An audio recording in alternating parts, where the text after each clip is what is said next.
Hello student, let us continue with our chapter. In this lecture we'll see the importance of memorandum of association. Memorandum of association का importance क्या है?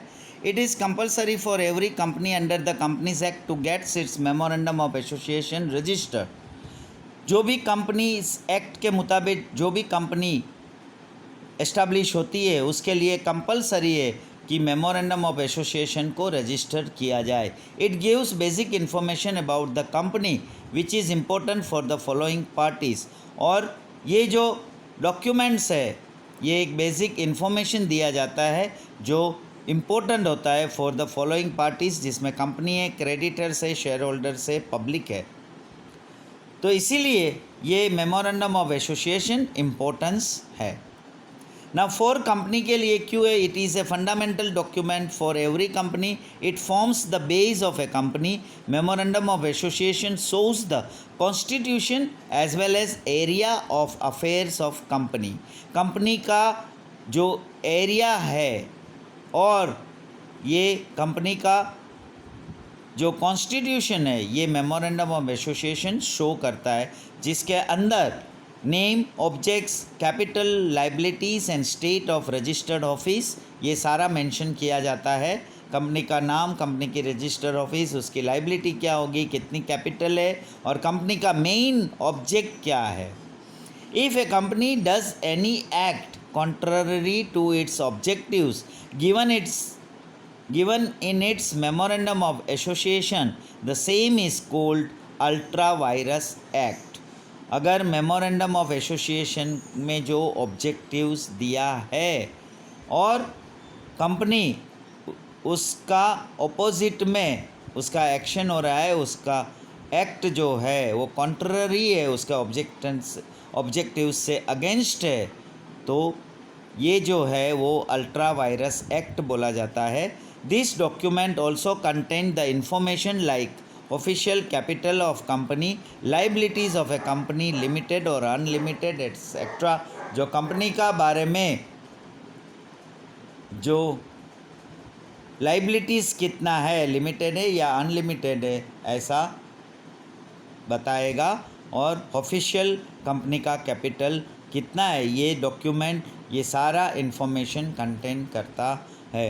For the creditors, traders, banks, memorandum of association determines relation of a company with the third parties. After having known the proposed activities of a company, creditors, traders, bank decide whether to lend money to the company or not.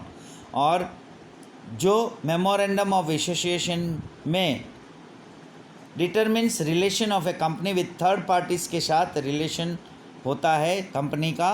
और after having known the propose activities of a company, company की propose जो activities के बारे में जानने के बाद creditors and traders जो है बैंक्स वो डिसाइड करेगा कि ये कंपनी को पैसा देना है या नहीं है, whether to lend money to the company और नॉट.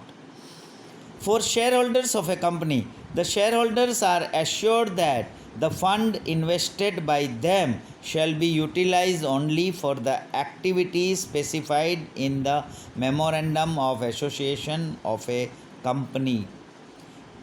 मेमोरेंडम ऑफ एसोसिएशन में जो एक्टिविटीज़ स्पेसिफाइड किया गया है, तो शेयर होल्डर ने जो भी फंड इन्वेस्ट किया है तो वो सारा फंड यूटिलाइज होगा वही एक्टिविटीज़ के ऊपर. वो एश्योरेंस देना है. If a company does not function as per the memorandum, अगर कंपनी मेमोरेंडम के हिसाब से फंक्शन नहीं कर पा रही है, the same can be challenge before the court, और वो कोर्ट में चैलेंज कर सकते हैं.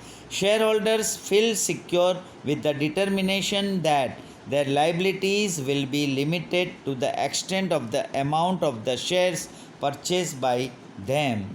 शेयर होल्डर्स का लाइबिलिटी इतना ही होगा जितना उसने शेयर परचेस किया है, जितनी वैल्यू का उतनी ही वैल्यू की उसकी लाइबिलिटीज़ होगी.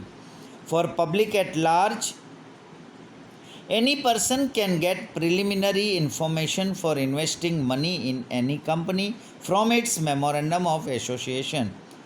सो पब्लिक को राइट है कि वो अपनी किसी भी कंपनी में अपना पैसा इन्वेस्ट कर रहा है तो उसके लिए ये जानना ज़रूरी है। प्रिलिमिनरी इन्फॉर्मेशन है जो मेमोरेंडम ऑफ एसोसिएशन से मिलेगा। He can also get A copy of the memorandum. वो शेयर पब्लिक जो है वो इन्वेस्ट करने से पहले वो कंपनी का मेमोरेंडम की कॉपी भी ले सकता है। Now clauses of the memorandum of association. Following clauses are included in the memorandum of association. memorandum of association में ये सारे क्लोज उसमें इंक्लूडेड होते हैं, जिसमें नेम क्लोज है, रजिस्टर्ड ऑफिस क्लोज है, ऑब्जेक्ट क्लोज है, liability clause, capital clause and subscription clause है। Now let us see one by one. Name clause. तो मेमोरेंडम ऑफ एसोसिएशन में जो नेम क्लोज है उसमें ये बताना ज़रूरी है the name of the propose company. Company का नेम क्या होगा। Being artificial legal person company must have its name. Company का नाम होना ज़रूरी है।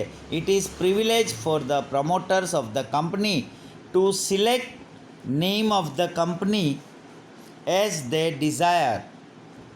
However, this discretion to have desired name of the company is subject to following restrictions. Company के promoters को अपना नाम सिलेक्ट करने की अपनी इच्छा से वो प्रिविलेज है, लेकिन उसमें इतने रिस्ट्रिक्शंस है। 5 first, name stated in the memorandum of the company should not be identical with और resemble the name of any existing registered company. वो कंपनी का नाम अगर ऑलरेडी रजिस्टर्ड कहीं किसी और ने किया हुआ है तो उसका आइडेंटिकल नाम नहीं होना चाहिए। The name should not be undesirable और objectionable and it should not constitute any offence under any law. No word or expression in the name of company should be such that it carries impression that the company is connected with central state government or local authority or body corporate constituted by central state government. For example, President, Rashtrapita, Father of Nation, Prime Minister, Chief Minister, Court, Governor। ये ऐसा word या expression company में नहीं होना चाहिए जो connected होता है ये सा केंद्र सरकार या राज्य सरकार या लोकल गवर्नमेंट के नाम के साथ। Every public company with limited liability must add the word limited. जो भी पब्लिक लिमिटेड कंपनी है जिसमें लिमिटेड लाइबिलिटी है वो कंपनी में लिमिटेड वर्ड्स ऐड करना ज़रूरी है। And a private company must have private limited at the end of its name. और उसके नाम के पीछे प्राइवेट लिमिटेड करना ज़रूरी है अगर वो प्राइवेट कंपनी है तो। Companies propose to be established for the purpose of promotion of commerce, art, science, sports, research, social welfare, religion, charity etc. having no motive to distribute the profit in the form of dividend are exempted from adding the words limited or private limited। जो भी ऐसा words use किया है limited और private limited, इसको ये exemption है, ये वर्ड्स ऐड नहीं करेंगे तो भी जो कंपनी एस्टैब्लिश हो रहा है ऐसे पर्पस से जिसमें इनका मोटिव है to distribute the profit in the form of dividend, having no motive, इनका ऐसा कोई मोटिव नहीं है कि जो भी प्रॉफिट होगा वो डिस्ट्रीब्यूट ऐसा डिविडेंड के तौर पे करेंगे, ऐसा नेम क्लोज में रिस्ट्रिक्शन है। नाउ रजिस्टर्ड ऑफिस क्लोज जो है उसमें memorandum of association itself every company has to mention the state in which its registered office is situated.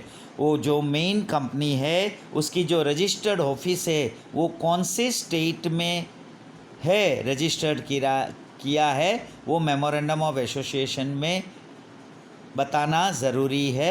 A company must 15th day of its incorporation must have a registered office which is capable of receiving and acknowledging all communications and notices as may be addressed to it. और company जब भी incorporate हो जाती है उसके बाद 15 दिन के अंदर उसका रजिस्टर्ड ऑफिस होना ज़रूरी है, ताकि वो रजिस्टर्ड ऑफिस से कोई भी कुछ भी कम्युनिकेशन नोटिस वगैरह कुछ भी रिसीव होता है या एक्नॉलेज होता है तो वो एड्रेस किया जाता है रजिस्टर्ड ऑफिस का. All the correspondence and communications to the company must be address to its registered office.